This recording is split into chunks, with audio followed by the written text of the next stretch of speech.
Thank you, Speaker. My question is to the Premier. The Premier says she's worried about the free tuition plan. In fact, the Premier now claims it's free with some explanation required. Alison Jones from the Canadian Press had a headline that read, "Wynne says she's worried about pitching tuition as free." However, Speaker, the Premier didn't have a problem calling it free tuition on March the 1st. In fact, the Premier actually responded to 4 questions that day by shouting to the mountains about free tuition.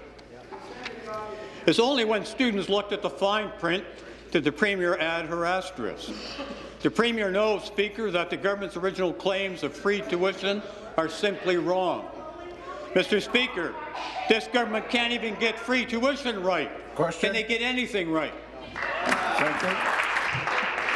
Mr. Speaker, as I have said, 150,000 students in this province, Mr. Speaker, will have free tuition. That is the case, Mr. Speaker, and young people who live in families of modest means will have access to post-secondary education in a way they have not had before, Mr. Speaker. Now, I actually understand, coming from the PCs, that this might not be a policy that they would support, Mr. Speaker, but from the NDP, I was very surprised that they wouldn't support young people having more access to post-secondary and the government playing a role in that. Member from Prince Edward Hastings. So I just want to quote from Spencer Nestico Semino from USA, who said, "These are sweeping improvements that will dramatically improve financial aid for our students. Students will receive more grants, and for many of them, tuition will be free." The fact is, Mr. Speaker, the Ontario University Student Association has been advocating for these changes. The student groups have been asking us to make these changes. We have, and students will have free tuition. Those 150,000 students will have free tuition, Mr. Speaker.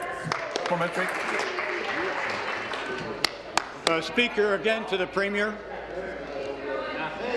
When is free not free? When this Liberal government gets their hands on a plan, we see it time and time again, Speaker. Just look at the spin. Some explanation required. There's caveats. The program will evolve. That's all, and more aspirational stretch goals. That's all we ever get from this government. Just when you thought, Speaker, it couldn't get any worse, the Liberals are taking away $165 million worth of tax credits from students. Mr. Speaker, will the Premier come clean? Will the Premier admit this isn't about helping students? This is about distracting from the government's scandal, waste, and mismanagement. Be seated, please. Be seated, please. Thank you. Premier. Of Training Colleges and Universities. Thank you, Mr. Speaker. I want to thank the member for that question, Mr. Speaker. And I want to remind the member that his party voted against 30% of tuition grant in the past, and his party was actually wanted to abolish OSAP, Mr. Speaker. They wanted to give the student aid based on merit, not on the need of the students. Mr. Speaker, 250,000 students, 80% of OSAP eligible students, they will have less debt than they would have under current OSAP. Mr. Speaker, 95% of OSAP eligible students will receive non-repayable Ontario student grants, and 150,000 students, they are going to receive grants from the government which will be equal or even maybe more than their tuition fee. Mr. Speaker, as I said earlier, this Premier broke the barrier for low-income students to continue their education in our colleges and the university.